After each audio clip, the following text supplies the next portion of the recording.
So the NWA started, I wouldn't say start falling apart, but then you've got another front you had to fight with the WWF, as they're, now on cable, and cable is coming in pretty strong. And of course, WrestleMania came in, and they were getting Cyndi Lauper, and they're getting, Madison Square Garden, and they're really building this up. MTV joined them, the Rock and Wrestling connection, and of course they switched their champion from Bob Backlund to Hogan, and the merchandising, it just, all that just kind of kept chipping away at what the NWA had done. They were still kind of the old school type, and till Turner bought it, didn't keep up with the changing times. Vince McMahon taking over in the early 80s, and his national expansion and basically buying TV time and buying the wrestlers off of the NWA territories didn't help either. Vincent Kennedy McMahon, the one we know today, was getting ready to make his move. Even in '83, he was taking over. He was getting ready to take over from his father and starting to cherry pick talent out of the territories, and he was going to go against the NWA completely. So Crockett did sell. Ended up having to sell to Ted Turner in Atlanta, and they had the NWA there, for a while, and then of course it became WCW.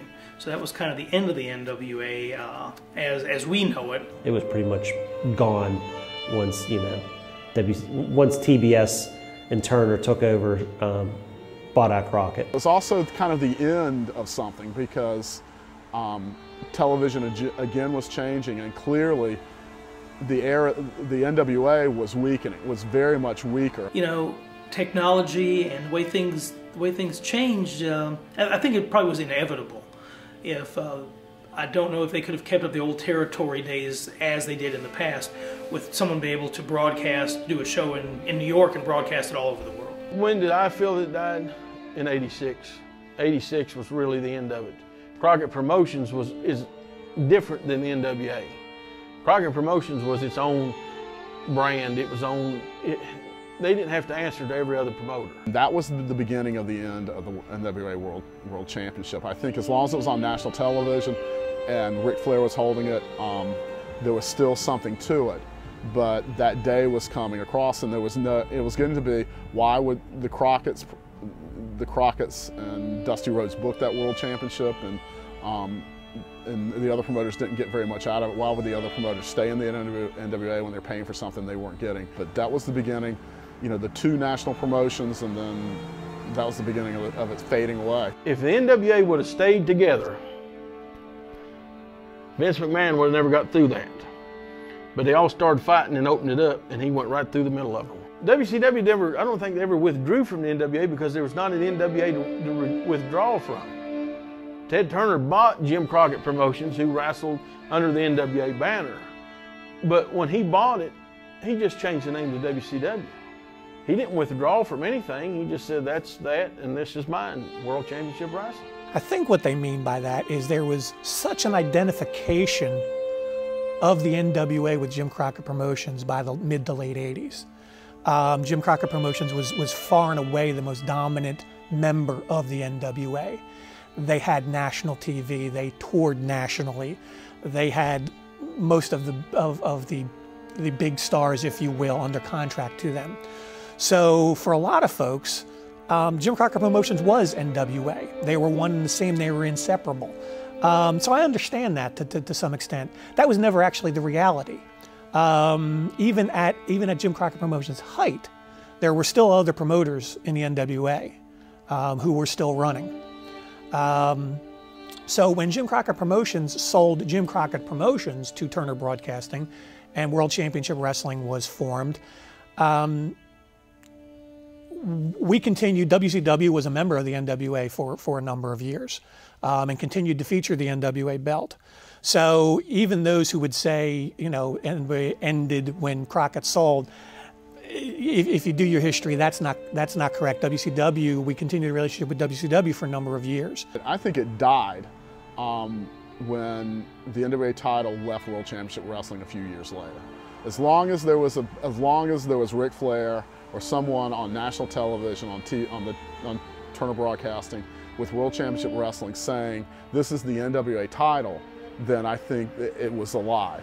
but it was a very different thing. It was just Ric Flair trying to make the guys in his company look better, or trying to draw money with them. But when it left, and whatever happened with World Championship Wrestling, when he took the belt, he took that big gold belt to New York, to WWF, and all the legal machinations with that. That was part of it. The deal with Flair going to WWE with the title was basically to shove it in Jim Herd's face. Woo! I ain't losing the belt to anybody till I have a contract. And he said, screw you, and I said, screw you. So then they called me back and said, come to Columbus, Georgia, and drop it to Barry Windham. And I said, you know what, if that's what you want me to do, I'll do it. This is history, guys. I left my family with Arn and his family in Daytona Beach, got on a plane, flew home, packing my bags to go to Columbus, Georgia to drop the belt to Barry. The phone rings, it's Jim Herd, conference call with Barnett. He goes, fuck you. No, he goes, forget about coming to Columbus, Georgia. Jim Herd's on his way, or Doug Dillinger, who was a policeman in Charlotte, a friend of mine, is on his way to pick up the belt. And I said, to pick up the what belt? He said, the belt you have. I said, not without a check for 25 grand plus interest. He ain't picking up nothing. He said, fuck you and the belt. And I said, ain't fuck me. I said, it's fuck you. And I mean it, Herd. I'm done with you. Fuck you. Hung up the phone. I called Vince. That was it. He said, come on. I said, I got a surprise for you. He said, what's that? I said, I got the belt too. He told me to stick it up my ass. I guess that means it's mine. That's a true story. That was a really tumultuous time, quite honestly. The first thing that happened was WCW decided that they were going to cut Ric Flair loose from the contract. They're going to fire him. They did that. Right when that happened, Ric Flair was the NWA World Heavyweight Champion. NWA issued a press release that said, notwithstanding whatever WCW might have just done, okay, Ric Flair is still the NWA World Heavyweight Champion. In fact, we had litigation with WCW about that.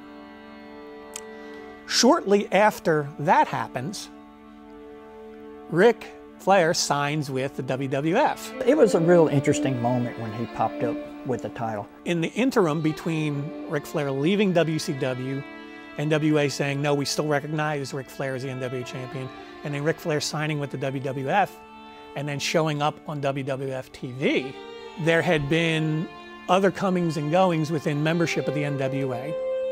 And at that point, the membership of the NWA saw Ric Flair showing up on the WWF television with that belt as a big, big problem. They withdrew from the NWA basically there, and then Flair leaving was like, I think, the final nail in that coffin for the NWA. When the WCW withdrew from the NWA, I think a lot of people saw that was coming.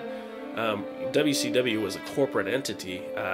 You know, when Ted Turner bought out Jim Crockett Promotions and created WCW, it was only a matter of time before they were going to just, you know, do what they wanted to do. WCW finally decides that they want to go their own way and have their WCW title. They want to brand the title themselves. Whether that was good or bad depends on your point of view, but that day the NWA title went away from WCW, the WCW title was created, and we went on.